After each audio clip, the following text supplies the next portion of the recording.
कांग्रेस के पूर्व अध्यक्ष राहुल गांधी ने देश में संस्थागत ढांचे पर सत्तापक्ष की तरफ से पूरी तरह कब्जा कर लेने का आरोप लगाते हुए कहा कि निष्पक्ष राजनीतिक मुकाबला सुनिश्चित करने के लिए जिम्मेदार संस्थाएं अपेक्षित सहयोग नहीं दे रही। उन्होंने अमेरिका के जाने माने शिक्षण संस्थान हार्वर्ड कैंडी स्कूल के छात्रों के साथ ऑनलाइन संवाद में असम विधानसभा चुनाव के दौरान बीजेपी के एक विधायक की कार से ईवीएम मिलने का भी जिक्र किया। अमेरिका के पूर्व राजनयिक व हार्वर्ड कैंडी स्कूल के एम्बेसडर निकोलस बर्न के साथ बातचीत में कांग्रेस की चुनावी असफलता और आगे की रणनीति के बारे में पूछे जाने पर राहुल गांधी ने कहा कि हम आज ऐसी अलग स्थिति में हैं जहां वो संस्थाएं हमारी रक्षा नहीं कर पा रही जिन्हें हमारी रक्षा करनी है। जिन संस्थाओं को निष्पक्ष राजनीतिक मुकाबले के लिए सहयोग देना है वो अब ऐसा नहीं कर रही। उन्होंने आरोप लगाया कि सत्तापक्ष की तरफ से संस्थागत ढांचे पर पूरी तरह कब्जा कर लिया गया। किसान आंदोलन पर राहुल गांधी ने कहा कि जब हमारी सरकार थी तब लगातार फीडबैक लेते थे, चाहे बिजनेस हो या किसान हो। मौजूदा सरकार ने फीडबैक लेना ही बंद कर दिया। अब जब लोगों को मारा जाता है, हमने सरकार से किसानों से बात करने को कहा, लेकिन उन्होंने कोई प्रतिक्रिया नहीं दी।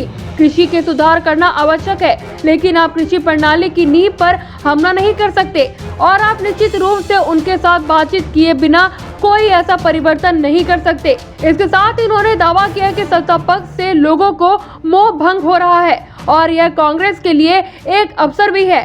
कोरोना संकट और लॉकडाउन के असर पर कांग्रेस नेता ने कहा, मैंने लॉकडाउन की शुरुआत में कहा था कि शक्ति का विकेंद्रीकरण किया जाए, लेकिन कुछ महीने बाद केंद्र सरकार की समझ में आया, तब तक नुकसान हो चुका था। उन्होंने कहा, लॉकडाउन अचानक से लगा दिया गया था। हर राज्य की जरूरत अलग अलग है। सरकार को समझने में 2 महीने लगे।